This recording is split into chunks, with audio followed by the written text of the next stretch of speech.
Hello and welcome to legal logics. आज के इस वीडियो में हम डिस्कस करने वाले हैं 2024 के लैंडमार्क जजमेंट्स को। अगर आप एलएलएम एग्जाम के लिए प्रिपेयर कर रहे हैं, क्लैट पीजी के लिए प्रिपेयर कर रहे हैं या किसी भी लॉ एंट्रेंस एग्जाम के लिए प्रिपेयर कर रहे हैं तो ये वीडियो आपके लिए बहुत ही ज़्यादा इंपॉर्टेंट होने वाली है, तो जुड़े रहिए हमारे साथ। So let's start with our first case, जो कि state of UP versus miss Lalita Prasad Vaish and sons. इस केस में 9 जजेस की कॉन्स्टिट्यूशनल बेंच ने डिसीजन दिया था। इसका मेजर इशू था कि क्या इंटॉक्सिकेटिंग लिक्वर इंडस्ट्रियल अल्कोहल को इंक्लूड करते हैं under entry 8 of list 2 of 7 schedule, और क्या स्टेट के पास पावर है कि वो इंडस्ट्रियल अल्कोहल के ऊपर लॉ बना सके। अब इंडस्ट्रियल अल्कोहल होता क्या है? Industrial alcohol impure form of ethanol होता है जो कि ह्यूमन कंजम्पशन के लिए नहीं बना है। इस केस के फैक्ट्स पे चले तो कुछ ऐसा है कि अल्कोहल 2 टाइप की होती है, पोर्टेबल और इंडस्ट्रियल। और लिस्ट 2 का एंट्री 8 जो कि स्टेट लिस्ट है, उसके एंट्री 8 बात करता है production, manufacture, possession, sale, purchase and transport of intoxicating liquor state को दी गई है। फिर सिंथेटिक केमिकल का केस आया 1989 में, जिसमें 7 जजेस की बेंच ने कह दिया कि इंटॉक्सिकेटिंग लिक्वर सिर्फ और सिर्फ पोर्टेबल लिक्वर को इंक्लूड करता है और स्टेट लेजिस्लेचर के पास पावर नहीं है कि वो इंडस्ट्रियल अल्कोहल के ऊपर लॉज बनाए। फिर सेक्शन 18G आया IDRA का, जिसमें पार्लियामेंट ने कह दिया कि स्टेट के पास पावर नहीं है कि वो इंडस्ट्रियल अल्कोहल के ऊपर लॉ बनाए। अब एंट्री 33 और लिस्ट 3 के बेसिस पर उन्होंने ये डिसीजन दिया।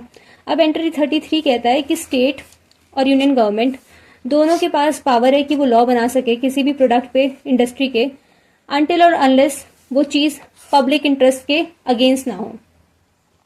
18G जब आया तो 18G ने एम्पावर कर दिया यूनियन गवर्नमेंट को इन पब्लिक इंटरेस्ट कि वो supply, distribution, commerce, trade off any scheduled industry देख सके फॉर इक्विटेबल डिस्ट्रीब्यूशन और फेयर प्राइसेस के ऊपर। फिर 25 में 1999 को यूपी गवर्नमेंट ने क्या किया, एक नोटिफिकेशन जारी कर दिया जिसमें कह दिया कि 15% लाइसेंस फी लगेगी सेल ऑफ डीनेचर्ड स्पिरिट्स पे। अब डीनेचर्ड स्पिरिट्स क्या होते हैं? डीनेचर्ड स्पिरिट्स होते हैं अल्कोहल और एडिटिव, इसमें कुछ ऐसे केमिकल्स मिलाए जाते हैं जिसकी वजह से वो ह्यूमन कंजम्पशन के अगेंस्ट बन जाता है। इस नोटिफिकेशन को चैलेंज किया गया इस ग्राउंड पे कि भाई स्टेट के पास तो पावर ही नहीं है डीनेचर्ड स्पिरिट्स पे लॉ बनाने की, उन्होंने कैसे लॉ बना दिया। फिर स्टेट ऑफ यूपी ने अपील की हाई कोर्ट पे, तो इलाहाबाद हाई कोर्ट ने इस नोटिफिकेशन को स्ट्रक डाउन कर दिया, बोला कि ये नोटिफिकेशन गलत है। फिर 2007 को फिर चैलेंज किया गया एंड फर्दर इस 7 जजेस की बेंच ने इसको 9 जजेस बेंच पर ट्रांसफर किया and hence the present judgment. इस केस में कोर्ट ने 8:1 की मेजॉरिटी में जजमेंट दिया, हार्मोनियस कंस्ट्रक्शन का यूज किया जजमेंट में और बोला कि स्टेट के पास पावर है कि वो लॉ बना सके इंडस्ट्रियल अल्कोहल के ऊपर। इस जजमेंट में ये बोला गया कि इंटॉक्सिकेटिंग जो लिक्वर है एंट्री 8 के अंदर वो सारे तरीके के अल्कोहल को इंक्लूड करते हैं जो कि डेट्रीमेंटल टू हेल्थ हैं, चाहे वो डीनेचर्ड स्पिरिट्स ही क्यों ना हो। कोर्ट ने कहा कि IDRA को जब हम 18G को इंटरप्रेट करेंगे तो हम उसमें इंटॉक्सिकेटिंग लिक्वर्स को एक्सक्लूड करेंगे, और पार्लियामेंट ने जो एंट्री 33 का यूज़ किया था उसको पढ़ते वक्त हमें एंट्री 52 को देखना है, जिसमें बोला गया है कि इंटॉक्सिकेटिंग लिक्वर्स पे कंट्रोल कर सकती है industry but in public interest only. फिर डिसेंटिंग ओपिनियन को देख लेते हैं। इसमें जस्टिस BV नागरत्ना ने डिसेंटिंग ओपिनियन दिया था और इन्होंने कहा था कि इंडस्ट्रियल अल्कोहल डिफरेंट है इंटॉक्सिकेटिंग लिक्वर से और स्टेट के पास पावर है कि वो इंटॉक्सिकेटिंग लिक्वर के ऊपर लॉ बना सके जो कि ह्यूमन कंजप्शन के लिए है, पर स्टेट के पास कंपिटेंस नहीं है कि वो इंडस्ट्रियल अल्कोहल के ऊपर लॉ बना सके। तो बेसिकली हमें इस केस के अंदर कुछ इंपॉर्टेंट चीज़ें देखनी है, जैसे कि entry 52, entry 33, section 18G, judgement हमारा 8:1 की रेशो में आया, 1 जस्टिस BV नागरत्ना का था, वो देखना ज़रूरी है, और साथ ही साथ इसमें हार्मोनियस कंस्ट्रक्शन का यूज़ किया गया था जजमेंट में। That's it. एंड बाकी जो रिमेनिंग फैक्ट्स थे वो तो ऑलरेडी डिस्कस हम कर ही चुके हैं। Now let's move to our other case, state of Punjab versus Davinder Singh. इस केस में शेड्यूल कास्ट को सब क्लासीफाई करने की बात की गई थी। क्या सब classification of schedule caste reservation के लिए अलाउड है अंडर इंडियन कॉन्स्टिट्यूशन, और क्या स्टेट के पास पावर है कि वो सब क्लासीफाई कर सके शेड्यूल कास्ट को under article 15 and 16 of the constitution. तो इसके फैक्ट्स कुछ ऐसे हैं कि आर्टिकल 341 क्लॉज 1 पावर देता है प्रेसिडेंट को कि वो किसी भी कास्ट, रेस और ट्राइब को एज एससी ऐड कर सके। वहीं आर्टिकल 341 क्लॉज 2 पावर देता है प्रेसिडेंट को कि वो किसी भी क्लास को, किसी भी कास्ट को, रेस को एससीज में से एक्सक्लूड कर सके। बहुत सारे लॉ बनाए गए to provide reservation for public employment to एससीज। वहीं हमारा section 4 clause 5 of Punjab act आया, जिसमें वाल्मीकिज और मजहबी सिख्स को फर्स्ट प्रायोरिटी दे दी गई ओवर अदर्स। इस बात को पंजाब हाई कोर्ट ने अनकॉन्स्टिट्यूशनल कह दिया based on justice EV Chinna judgment. अब ईवी चिन्ना के जजमेंट में बोला गया था कि शेड्यूल कास्ट एक होमोजीनियस क्लास है, तो उसको सब क्लासीफाई नहीं कर सकते, और सब क्लासीफाई उनको करना आर्टिकल 341 के छेड़छाड़ करने जैसा हो जाएगा, तो वो सिर्फ और सिर्फ पार्लियामेंट कर सकती है। और इंदिरा सोहानी के जजमेंट को लेते हुए कहा कि इंदिरा सोहानी के जजमेंट में सिर्फ और सिर्फ ओबीसी को परमिशन दी थी, ओबीसी के सब क्लासिफिकेशन की परमिशन दी गई थी, ना कि एससीज के। तो इस जजमेंट को रिकंसिडरेशन की ज़रूरत है, ऐसा कहते हुए 2014 में 3 जजेस के बेंच ने इसको रेफ़र किया, फर्दर 2020 में इसको रेफ़र किया गया, और यही सेम प्रॉब्लम देखी जा रही थी हरियाणा और तमिलनाडु में, तो इसको और फर्दर रेफर करके फाइनली हमारे पास ये जजमेंट आता है। तो 7 जजेस की बेंच ने इसमें 6:1 की मेजोरिटी में जजमेंट दिया, जिसमें जस्टिस त्रिवेदी का डिसेंटिंग ओपिनियन था। अब जजमेंट में जो मेन बातें आई वो कुछ ये हैं। कोर्ट ने कहा कि इंदिरा सोहानी के जजमेंट में प्रिंसिपल ऑफ सब क्लासिफिकेशन का यूटिलाइज किया गया, ना कि कहीं बार लगाया गया।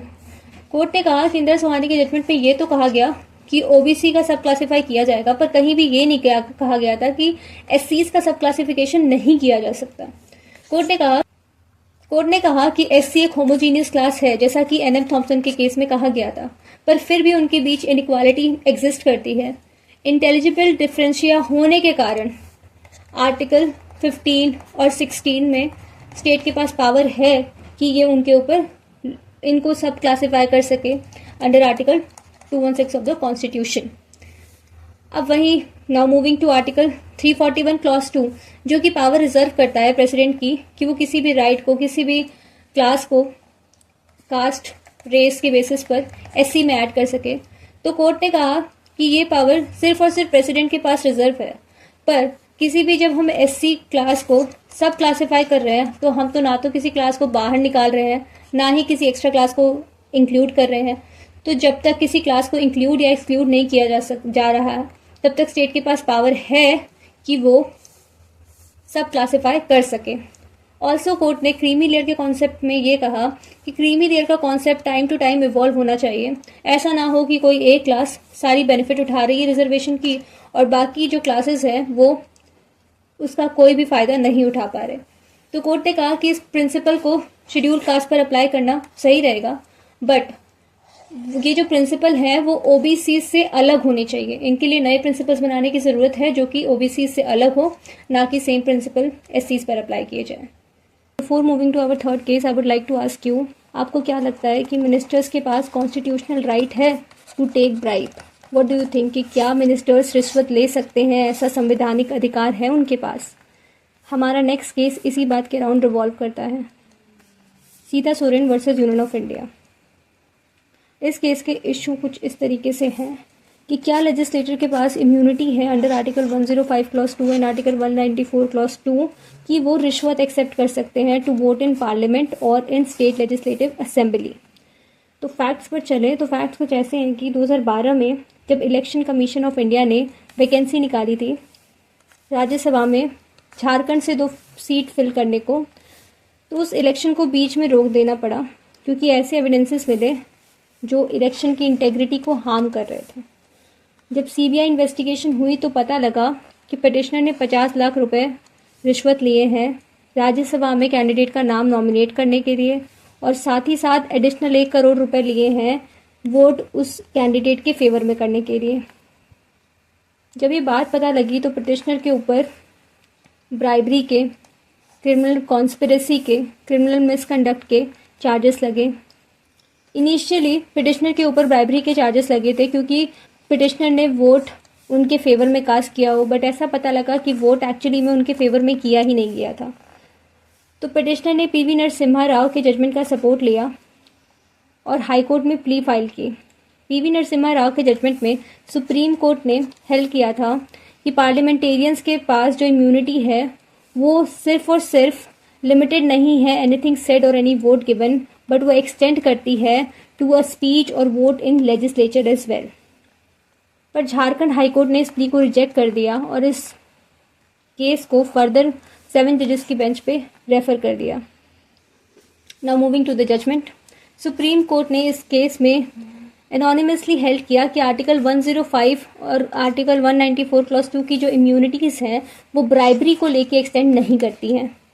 और कोर्ट ने कहा कि आर्टिकल 105 क्लॉज 2 और आर्टिकल 194 क्लॉज 2 सिर्फ और सिर्फ कॉन्स्टिट्यूशनल चीज़ों के लिए इम्यूनिटी प्रोवाइड करता है। कोई भी अनकॉन्स्टिट्यूशनल आप एक्ट करेंगे और उसके लिए इम्यूनिटी मांगेंगे तो इसके तहत तो आपको इम्यूनिटी नहीं मिल सकती है। आप कॉन्स्टिट्यूशनल के अंदर कोई भी चीज़ करें तो हाँ, उसके अंदर आपको इम्यूनिटी मिल सकती है। और कोर्ट ने इस केस में पीवी नरसिम्हा राव के जजमेंट को ओवरटर्न कर दिया और साथ ही साथ डुअल क्राइटेरिया लाया कि इम्यूनिटी कब को प्रोवाइड हो सकती है। कोर्ट ने कहा कि इम्यूनिटी आपको तब प्रोवाइड की जा सकती है जब आप कलेक्टिव फंक्शन कर रहे हो एज अ लेजिस्लेचर, या फिर आप ड्यूटी निभा रहे हो अपनी individual duty as a legislator. और साथ ही साथ कोर्ट ने कहा कि ब्राइबरी का एक्ट तभी क्रिस्टलाइज हो जाता है जब इलीगल ग्रेटिफिकेशन का एक्सचेंज हो। भले ही आपने बाद में वो काम उस पर्सन के अगेंस्ट किया हो या उसके फेवर में किया हो, इस बात से कोई मतलब नहीं है। आपने जैसे ही पैसे लिए एक इलीगल एक्ट को करने के लिए, तभी आप ब्राइबरी के एक्ट के अंदर कमिटेड माने जाओगे। और साथ ही साथ कोर्ट ने कहा कि जो आर्टिकल 194 क्लॉज 2 और आर्टिकल 105 क्लॉज 2 है, इनका इम्प्लीमेंटेशन इसलिए हुआ था कि वो फोस्टर कर सके फियरलेस डिबेट को बिना किसी थर्ड पार्टी के इंटरफेरेंस को, बट इसका एम कोई भी इलीगल एक्टिविटी जैसे ब्राइबरी को प्रमोट करना नहीं था। Justice delayed is justice denied. अगर ऐसा ही है तो क्या कोर्ट्स को एक पर्टिकुलर टाइम फ्रेम नहीं दे देना चाहिए जजमेंट्स को डिसाइड करने के लिए? What do you think? आपको क्या लगता है कि क्या कोर्ट्स को एक पर्टिकुलर टाइम फ्रेम दे देना चाहिए केसेस को डिसाइड करने के लिए? Comment down your opinions in the comment box. हमारा अगला केस इसी बात पर रिवॉल्व करता है। Moving to our next case, जो कि है high court bar association Allahabad versus state of UP. इस केस के इश्यूज कुछ ऐसे हैं।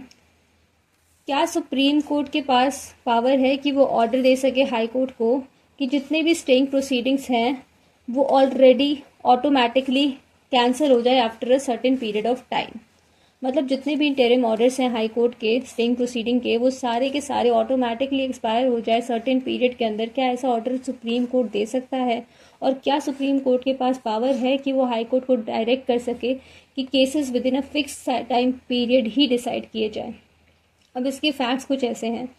एशियन रीसर्फेसिंग के केस में जब 3 जजेस बेंच डिसाइड कर रहे थे कि whether an order of framing charges under prevention of corruption act interlocutory nature का है and can be challenge before the high court, तो इस इशू को डिसाइड करते हुए कोर्ट ने हाई कोर्ट्स के लिए कुछ डायरेक्शंस निकाले कि हाई कोर्ट जब स्टे प्रोसीडिंग लगाए तो उस चैलेंज को डे टू डे बेसिस पर डिसाइड करे ताकि अनड्यू डिले ना हो। और साथ ही साथ कह दिया कि अगर स्टे सिविल और क्रिमिनल ट्रायल के अंदर हो तो उसे 6 महीने के अंदर डिसाइड करना होगा। और अगर ऐसा नहीं होता है, 6 महीने के अंदर अगर ये चीज़ डिसाइड नहीं होती है, तो वो automatic expiration of the stay हो जाएगा। अगर automatic expiration of the stay नहीं करना है तो उस स्टे को एक्सटेंड करना पड़ेगा, और अगर वो एक्सटेंड नहीं होता है तो ट्रायल अपने आप रिज्यूम हो जाएगा उस स्टे को एक्सपायर्ड मानते हुए। अब इस केस के जजमेंट को फर्दर रेफर किया गया 5 जजेस के बेंच को फॉर रिकंसिडरेशन।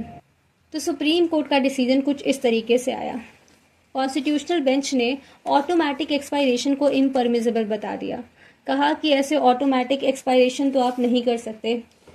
कोर्ट का कहना था कि इंटीरियम ऑर्डर्स को ऑटोमेटिक अगर एक्सपायरेशन कर दिया जाए बिना पार्टीज को सुने, बिना दोनों साइड के पक्षों को सुने अगर ऑटोमेटिक एक्सपायरेशन कर दिया जाएगा तो ये जस्टिस के खिलाफ हो जाएगा। और साथ ही साथ ऐसे कई सारे रीज़न हो सकते हैं जिसकी वजह से कोर्ट खुद केसेस को सुन नहीं पा रहा है, और अगर बिना केसेस को सुने ऑर्डर्स का एक्सपायरेशन होने लग गया तो जस्टिस तो कहीं मिल ही नहीं पाएगा। तो ये जस्टिस के बहुत ही ज़्यादा अगेंस्ट चला जाएगा। साथ ही साथ कोर्ट ने कहा कि एक ब्लैंकेट डायरेक्शन इशू कर देना कि केसेस को interim stay are operating on a daily basis, कि डेली बेसिस पर केसेस को डिसाइड किया जाए या पर्टिकुलर डेज के अंदर केसेस को डिसाइड कर दिया जाए, ये सुप्रीम कोर्ट के पावर से बियॉन्ड है। ऐसे डिसीजन सुप्रीम कोर्ट नहीं ले सकती है।